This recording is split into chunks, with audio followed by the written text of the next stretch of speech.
Tanja er en pige, som drømmer om at komme ud i rummet. Og når hun bliver voksen, bliver hun til en astronaut og tager på spændende rejser ud i universet.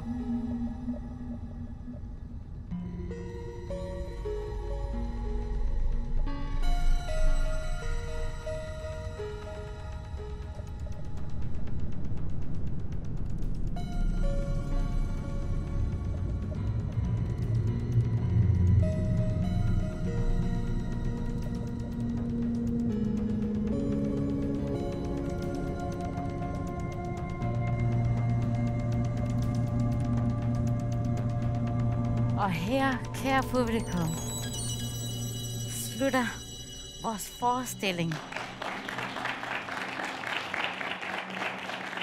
Men vi er overhovedet ikke færdige.